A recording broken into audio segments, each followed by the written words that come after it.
അങ്ങനെ Malayalam big boss season 6ൻ്റെ ലൈവിൽ ഇപ്പോൾ നടന്നുകൊണ്ടിരിക്കുന്നത് നമ്മുടെ അർജുനും ശ്രീതും കൂടെ സംസാരിച്ചുകൊണ്ടിരിക്കുകയാണ്.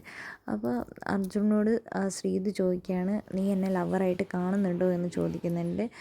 ഇപ്പം നിന്നോട് ഞാൻ അങ്ങനെ സംസാരിക്കുന്നത് നിനക്കൊരു ബുദ്ധിമുട്ടായി തോന്നുന്നുണ്ടെങ്കിൽ ഞാനൊരു സ്പേസ് ഇടാമെന്നൊക്കെ നമ്മുടെ അർജുൻ പറയുന്നുണ്ട്. നിനക്ക് എന്തിനാണ് അങ്ങനെ തോന്നിയത് എന്നൊക്കെ ചോദിക്കുന്നുണ്ട്. അപ്പോൾ ശ്രീതു പറയുന്നുണ്ട്, എനിക്ക് തോന്നി, അതുകൊണ്ട് ഞാൻ നിന്നോട് ചോദിച്ചു എന്ന് പറയുന്നുണ്ട്. ലവറായിട്ടാണോ ഞാൻ നിൻ്റെ ലവറാണോ എന്ന് ചോദിക്കുന്നുണ്ട്.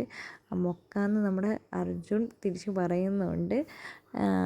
എന്താണെങ്കിലും അവർ തമ്മിൽ സംസാരിച്ചുകൊണ്ടിരിക്കുന്നത് ഇപ്പോൾ ഇവർ തമ്മിലുള്ള ഈ വർത്തമാനത്തിനെ കുറിച്ച് തന്നെയാണ്. അപ്പോൾ നമ്മുടെ അർജുൻ കുറേ നേരം ഇങ്ങനെ ആലോചിച്ചുകൊണ്ടിരിക്കുന്നത്. അപ്പോൾ ശ്രീതു ചോദിക്കുന്നുണ്ട്, എന്താ നീ ആലോചിച്ചുകൊണ്ടിരിക്കുന്നത്? നീ ചോദിച്ചതിൻ്റെ ഉത്തരമാണ് ഞാൻ ആലോചിച്ചുകൊണ്ടിരിക്കുന്നത്. ഉത്തരം മറന്നു എന്ന് അർജുൻ ശ്രീതുവിനോട് പറയുന്നുണ്ട്. അപ്പോൾ ശ്രീതു അർജുനോട് പറയുന്നുണ്ട്, ഇന്ന് ഉത്തരം കിട്ടിയില്ലെങ്കിലും കുഴപ്പമില്ല, നാളെ ആകുമ്പോഴേക്കും കിട്ടിക്കോളുന്നു അർജുൻ ശ്രീധുവിനോട് പറയുന്നുണ്ട്. എന്താണെങ്കിലും രണ്ടുപേർക്കും ഇഷ്ടമാണോ എന്നൊക്കെ നമുക്ക് വഴിയെ കണ്ടറിയുക തന്നെ ചെയ്യാം. എന്താണെങ്കിലും അർജുൻ ശ്രീധു കോംബോയെക്കുറിച്ച് നിങ്ങളുടെ വിലയേറിയ നമ്മുടെ കമൻറ്റ് ബോക്സിൽ കമൻറ്റ് അറിയിക്കുക.